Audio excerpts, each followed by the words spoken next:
Hey everybody, it's Ashley Brockington with Losing It with Sam and Ash. I'm also the leader of Team Thrive and founder of the Busy Girl Society.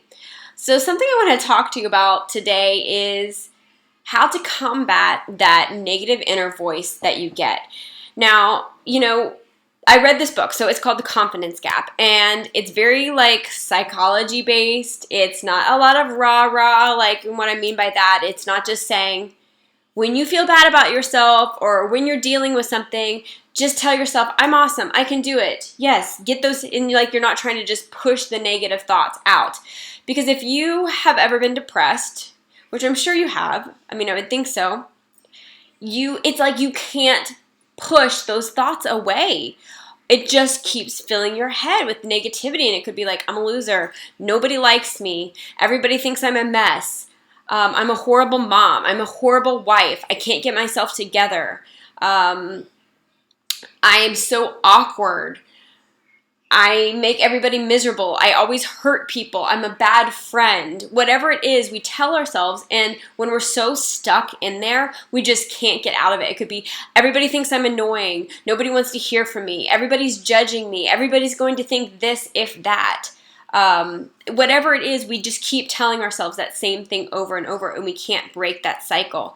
And so when we're depressed like that, saying, no, I am a good friend, it just doesn't work. No, I'm not annoying. No, it doesn't work. No, I'm not, everybody doesn't think I'm a mess. It just we're so in there that our mind says, yes, they do. Yes, you are. Yes, you are.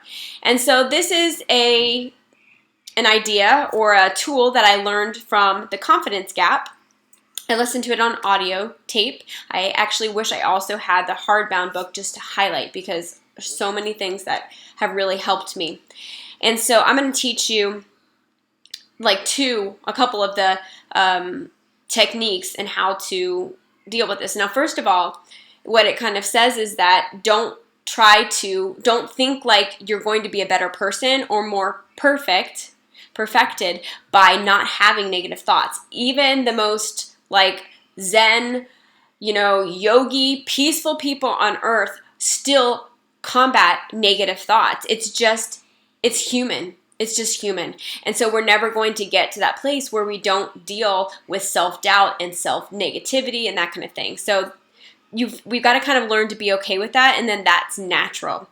And instead of trying to push it away, we have to instead just choose not to fuse to it. So to fuse to it would be to say, let's say you make a post that gets really negative reaction. Maybe it's just something dumb you said, you weren't thinking through it, but we're all busy and we just don't think. Maybe it's just something that was kind of polarizing and somebody just doesn't agree. Maybe it was on vaccines for infants and some people just totally don't agree. Maybe it was that you posted something that you were doing out with your husband, or a beautiful vacation, and somebody hated that because it made them feel bad about themselves. Or you posted about being thankful for being home, and somebody that's working, it made them feel guilty and they said something. It could be anything. It could be that you are saying that, you feel free to just not wear makeup and everybody should feel free, or that you love wearing makeup and it makes you feel so great. Somebody could say something negative and it could literally put you into a tailspin if you're in the wrong place of mind. So let's say that happened and your mind was telling you, nobody likes me, everybody's annoyed with me.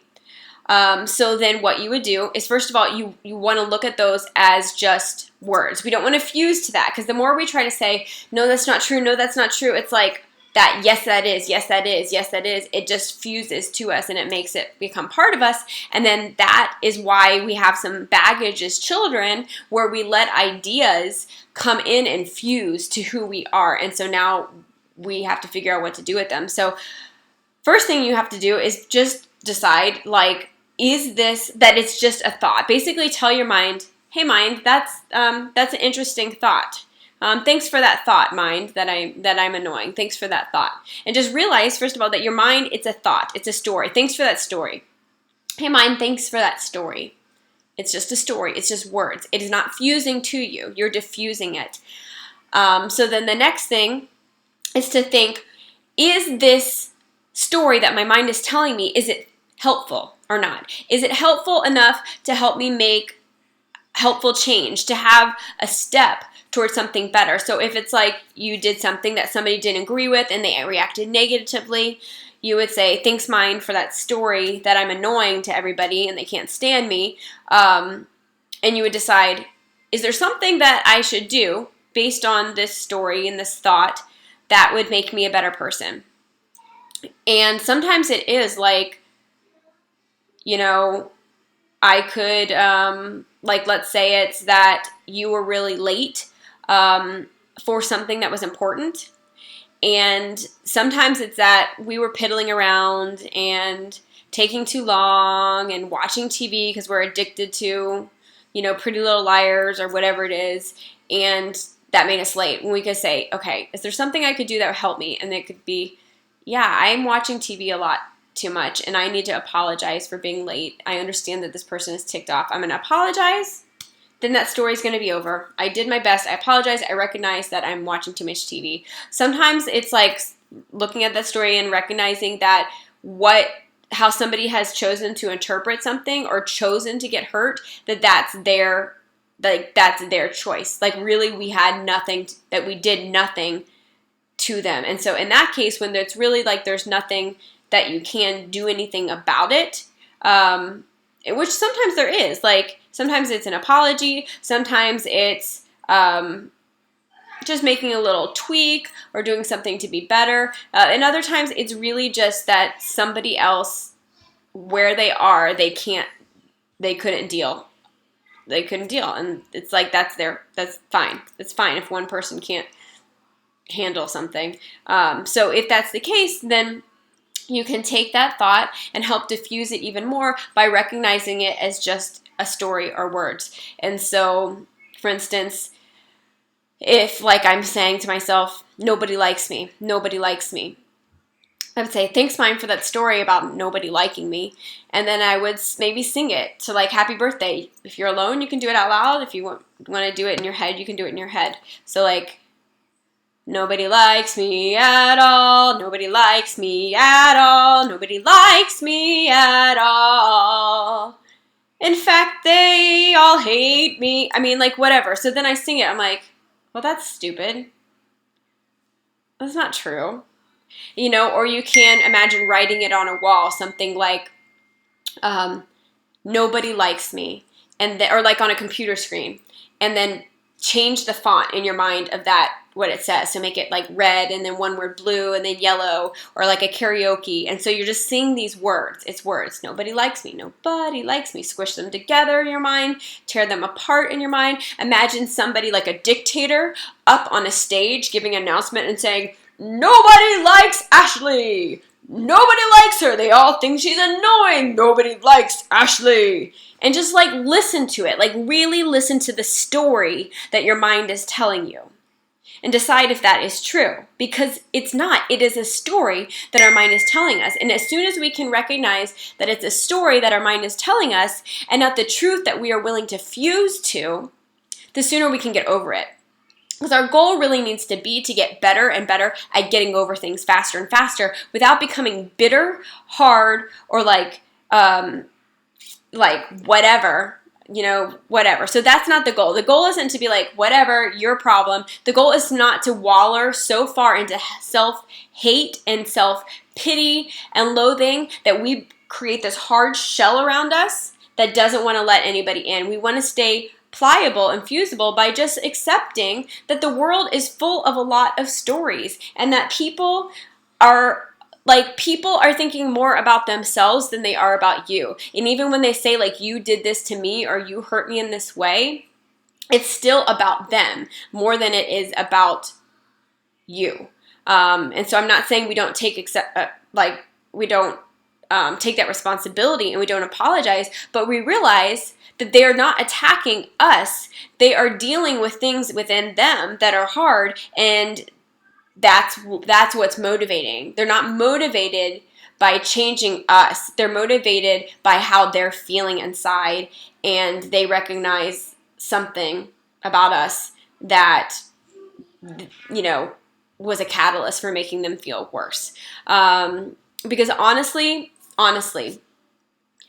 if somebody themselves is growing and has gone through a lot of hard things and has suffered a lot of rejection and critique, and they put themselves out there all the time, they're being vulnerable, they're failing forward, that person is a lot less likely to be like looking around at other people's flaws, talking about people, that kind of thing.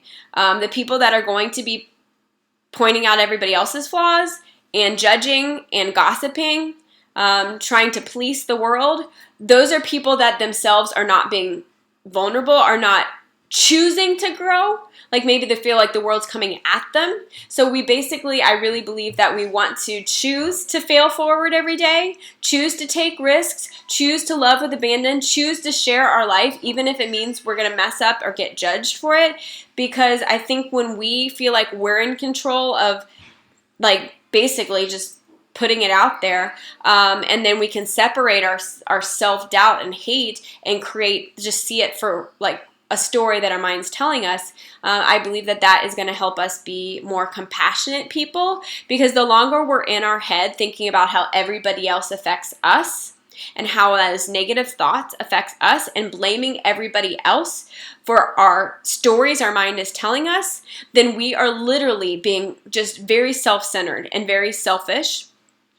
And we're not going to be able to make the impact in the world or in our families that we want to be. So I really believe that that's that's become one of my biggest goals, is to help myself using some of these techniques that I've learned to not fuse to these thoughts of self hate and criticism. And sometimes they're catalyzed by what somebody else said, but that's not their fault. Like I can take it and I can use it and say, I'm choosing not to fuse to this, and I'm choosing to forgive them, and I'm choosing to look at this for what it is and seeing if there's anything that I can do that is like based on this story that is going to help me become a better person, have an action step, and just love that person. So I hope that's helped you. This has been huge for me. Once again, the book is called The Confidence Gap, and it's like pretty like, I don't know. It's not like a bunch of storylines. There are some, but it's been the most helpful. It's been the most helpful thing for me to deal with all my garbage in my mind of who I think I am and who I'm afraid to come off as, if that makes sense. So for more tips on fitness, health, mindset, business, time efficiency, and just family management, I call them life recipes, you can follow. I have a whole library in YouTube at Losing It with Sam and Ash. That's our YouTube handle. You can also follow me on Instagram at HappyFitMama5, and our Facebook is facebook.com/Losing It with Sam and Ash. All right, bye, busy girls.